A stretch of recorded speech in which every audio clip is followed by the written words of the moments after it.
காதோடு தான் நான் பேசுவேன். பையனுக்காக கேட்கணும். பையன் 11th படிக்கிறான். சரி. அவன் வந்து 9th படிக்கிற வரைக்கும் கொஞ்சம் நல்லா ஃப்ரெண்ட்ஷிப்லாம் கொஞ்சம் கம்மியா இருந்துச்சு, நல்லா இருந்தான். இப்போ கொஞ்சம் ஃப்ரெண்ட்ஷிப்லாம் சரியில்லாம இருக்குது. ஆஹா, என்ன பண்றான்? அதனால இங்கே நாங்க வந்து ஒரு கிராமத்துல தான் இருக்கோம். அதனால பசங்களோட பழக்க வழக்கம் சரியில்லாம கொஞ்சம் வெளியில போறது வர்றது இந்த மாதிரி இருக்கிறான். கண்ட்ரோல் பண்ணா அந்த டைம்ல கொஞ்சம் நல்லா இருக்கும், சரிமா இருக்கிற மாதிரி இருக்கிறான். அப்புறம் மறுபடியும் பசங்களோட சேர்ந்து அங்க போறான் இங்க போறான். எனக்கு தேவை மெயினா பிள்ளைங்க நல்லா படிக்கணும், நல்லா ஒரு வேலைக்கு போகணும், அதுதான். ஆமா சார். அங்கே போகிறேன்னா எங்கே போகிறான்? சினிமாவுக்கு போகிறானா? அந்த மாதிரி எதுவும் கிடையாது. வெளியே விளையாட பசங்களோட சேர்ந்துட்டு விளையாட போறான். எனக்கு வந்து அந்த மாதிரி இருக்கணும்னு தோணல. பிள்ளைங்க அவங்களோட கண்ட்ரோல இருக்கணும் அப்படின்றத நான் நினைக்கிறேன்.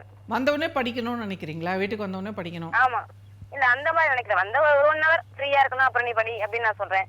ஆனா அந்த வந்தோடனே அந்த புக்கை எடுக்கணும், படிக்கணும்ன்ற அந்த இன்ட்ரெஸ்ட் அவனுக்கு இல்ல. பசங்களோட விளையாடணும், டிவி பார்க்கணும், இந்த எண்ணம் தான் அவனுக்கு இருக்கு. இல்லை, இப்போ 11th கொஞ்சம் அப்படி தான் இருப்பாங்க. 12th வந்தோடனே சரியாயிடும் எல்லாம்.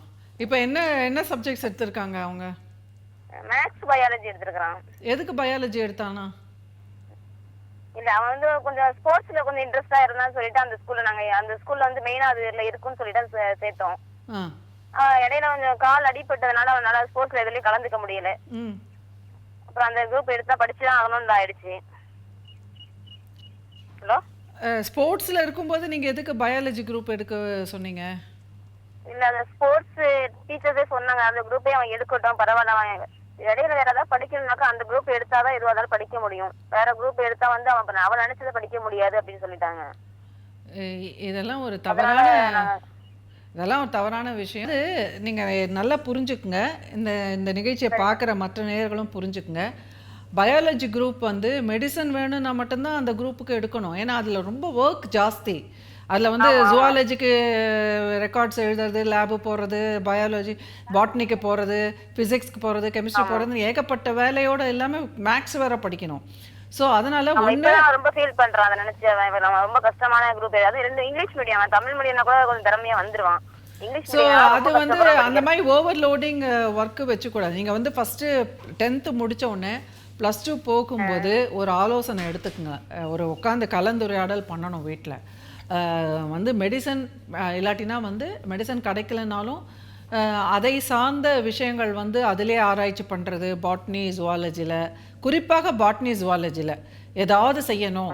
இல்லை பயோஃபிசிக்ஸ் அந்த மாதிரி, பயோகெமிஸ்ட்ரி அந்த மாதிரி சார்ந்த துறைகள், அது மாதிரி அதில் ஏதோ ஒரு ஆர்வம் இருந்தாலொழிய அந்த பயாலஜி சம்பந்தமான விஷயங்களில் தொடர்ந்து நான் என்னோடய பேஷன் நான் வந்து செய்யணும் அப்படின்ற ஒரு ஆர்வம் இல்லாத பொழுது அந்த குரூப் எடுக்கிறது வேஸ்ட்டு.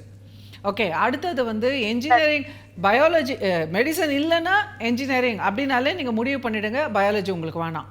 ஏன்னா மெடிசன் என்ஜினியரிங் போனோம்னாக்கா வெறும் maths, physics, chemistry, computer science group எடுத்துட்டா போகிறோம். கண்டிப்பாக உங்களுக்கு என்ஜினியரிங் ஃபோக்கஸ் பண்ணிங்கன்னா கிடச்சிரும். ஸோ அந்த மாதிரி இல்லை இதெல்லாம் வேண்டாம், ஏதோ ஒரு ஆர்ட்ஸ் குரூப் நான் எடுத்துக்கிறேன், ஏதோ ஒரு டிகிரி பண்ணுறேன் அப்படின்னாக்கா இருக்கவே இருக்குது, அந்த 3rd குரூப் இருக்குது. ஸோ அதை எடுத்துகிட்டு ஒன்று பிகாம் படிக்கலாம், இல்லை வேறு ஏதாவது ஒரு டிகிரி பண்ணலாம்.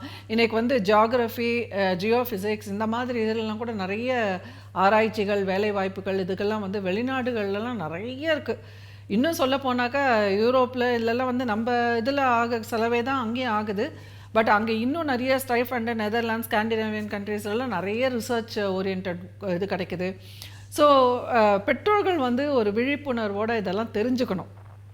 பிள்ளைகளை வந்து எந்த துறையில் அவங்களுக்கு ஆர்வம் இருக்குது அப்படின்றத பார்த்து எந்த துறையில் அவங்களுக்கு இயல்பா. ஐபிஎஸ் தான் படிக்கிறேன்னு சொன்னா மேடம். அதனால சரி அவன் ஐபிஎஸ் படிக்கிறதுனால ஸ்போர்ட்ஸ் கொஞ்சம் இன்ட்ரெஸ்ட் அதனால தான் அந்த ஸ்கூல்ல வந்து பயாலஜியும் ஹிஸ்டரியும் தான் இருந்துச்சு இங்கிலீஷ் மீடியத்துல. மற்றது வந்து தமிழ் மீடியத்துல தான் இருந்துச்சு. ஐபிஎஸ் படிக்கணுமா? ஐபிஎஸ் படிக்கணும்னா எதுக்கு இந்த சயின்ஸ்? ஐபிஎஸ் படிக்கணும்னா எதுக்கு இந்த பிசிக்ஸ், கெமிஸ்ட்ரி, பயாலஜிலாம்? அவனை கொண்டு போய் எக்கனாமிக்ஸு, காமர்ஸ் அந்த குரூப்பில் போட்டிருக்கணும்ல. பொலிட்டிக்கல் சயின்ஸ், ஹிஸ்ட்ரி அதெல்லாம் தானே தெரியணும். ஸோ ஐபிஎஸ்க்கு வந்து கம்ப்ளீட்லி வந்து நிறைய போட்டாங்க அந்த குரூப்ல. அதனால ஆள் கம்மியா, சரி பரவாயில்ல, கம்மியா சொல்லிட்டு இதுல சேர்த்துட்டாங்க. சரி பரவாயில்ல விடுங்க. இப்போ சரி, இப்போ நீங்கள் தெளிவாக ஆயிட்டீங்கல்ல. இப்போ அவன் வந்து என்ஜினியரிங்கும் போக போகிறதில்ல, மெடிசனும் போக போகிறதில்ல. அவன் வந்து ஏதோ ஒரு டிகிரி படிச்சுட்டு ஐபிஎஸ் ட்ரை பண்ணணும்னு முடிவு பண்ணியிருக்கான். அப்போ அதுக்கு வந்து நீங்கள் என்ன பண்ணணும், இப்போ உட்காந்து அதுக்கு நீங்கள் ஃபோக்கஸ் பண்ணணும். ஸோ அதனால் சரி ஓகே, இப்போ நீ வந்து ஆர்ட்ஸ் காலேஜில் கூட வந்து ஒரு கவர்மெண்ட் ஆர்ட்ஸ் காலேஜில் ஃபீஸ் கட்டாமல் நம்ம செலவழிக்காமல் படிக்கணும் அப்படின்னாக்கா அதுக்கு மெரிட்டில் படிக்கணும். ஸோ அதனால் நீ வந்து ஓரளவுக்கு நல்ல ஸ்கோர் வாங்கினா தான் நீ வந்து அதை பண்ண முடியும் அப்படிங்கிறத கொஞ்சம் ப்ரிப்பேர் பண்ணிவிட்டு டிகிரி சேரும்பொழுது பொலிட்டிக்கல் சயின்ஸ் அந்த மாதிரி எடுக்க சொல்லுங்கள். ஹிஸ்ட்ரி இல்லை பொலிட்டிக்கல் சயின்ஸ் இல்லை எக்கனாமிக்ஸ் எடுக்க சொல்லுங்கள். அதுதான் வந்து ஐபிஎஸ்க்கெலாம் ஈஸி, ஐஏஎஸ் ஐபிஎஸ்க்கெலாம். ஸோ இப்போ 11th ஸ்டாண்டர்டில் அவனுக்கு இந்த ஊக்கமின்மை தான். சரி, என்னத்துக்கு இந்த கோர்ஸ் எடுத்தோம், நம்ம என்ன பண்ண போகிறோம் அப்படிங்கிற காரணம் தான். ஸோ முக்கால்வாசி 12th வந்தோடனே கொஞ்சம் மார்க் எடுக்கணும் அப்படிங்கிறதுல ஓரியன்ட் ஆகிடுவாங்க. அதனால் ரொம்ப கவலைப்படாதீங்க. பட் நீங்கள் சொல்லுங்கள், இந்த மாதிரி இந்த குரூப் எடுத்ததுனால ஒன்றும் வாழ்க்கை போயிடல, சரி பரவாயில்ல, அட்லீஸ்ட் டிகிரி வந்து அடுத்தது ஐபிஎஸ் படிக்கணும்னு முடிவு பண்ணியாச்சுன்னா நீங்கள் நிறைய அதை பற்றி சேகரிங்கம்மா விஷயம்லாம். சரியா? என்ன கோர்ஸ் படிக்கிறது, எப்படி ட்ரைனிங் எடுத்துக்கிறது, எப்படி வந்து என்ட்ரன்ஸ் எக்ஸாமுக்கு வந்து கோச்சிங் கொடுக்கறது, அதெல்லாம் தொடர்ந்து ஒரு 5 வருஷமாவது கோச்சிங் எடுத்துக்கணுமா. லைனில் இருக்கீங்களா? ஐஏஎஸ் ஐபிஎஸ்க்கெல்லாம் வந்து பிள்ளைங்க படிக்கணும்னு முடிவு பண்ணிட்டாங்கன்னா ஃபுல் ஃபோக்கஸ்டாக ஜென்ரல் நாலேஜு, நாட்டு நடப்பு, செய்திகள் இதெல்லாம் வந்து புக்வாமாக இருக்கணும். புத்தகத்தில் படிக்கிறதுல நேச்சுரலாக ஆர்வம் இருக்கணும். அந்த மாதிரி இருக்கிறது தான் வந்து ஈஸியாக அவங்களால எக்ஸாம்லாம் பாஸ் பண்ண முடியும். ஏன்னா நிறைய விஷயம் தெரிஞ்சிருக்கணும். ஒரு நாட்டை வந்து ஒரு ஐபிஎஸ்னால் என்ன, ஐஏஎஸ்னால் என்ன, ஒரு மாநகரத்துக்கு வந்து அவங்க வந்து சிஇஓ மாதிரி, ஒரு கம்பெனிக்கு சிஇஓவானா என்ன, தலைமை செயலகர் ஒரு கம்பெனிக்குன்னா என்ன, அவருக்கு எல்லா துறைகளும் தெரிஞ்சிருக்கணும்.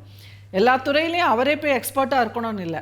ஆனால் ஒரு அக்கௌண்ட்ஸில் எப்படி பார்ப்பாங்க, அதில் என்னென்ன மாதிரி ஹையரார்க்கி இருக்கும், எத்தனை துறைகள் இருக்கும், ஒரு கம்பெனிக்கு எத்தனை பேர் இருக்காங்க, அதெல்லாம் ஒருங்கிணைத்து செய்யக்கூடிய ஒரு ஆற்றல் இருக்கணும். அப்போ தான் ஒரு சிஇஓவாக இருக்க முடியும். ஓகே, உள்ளார்ந்த ஒரு பேஷன் இருந்தால் ஒழிய வந்து இதெல்லாம், இந்த ஆசைகள்லாம் நிஜமான ஆசைகளாக மாறாது.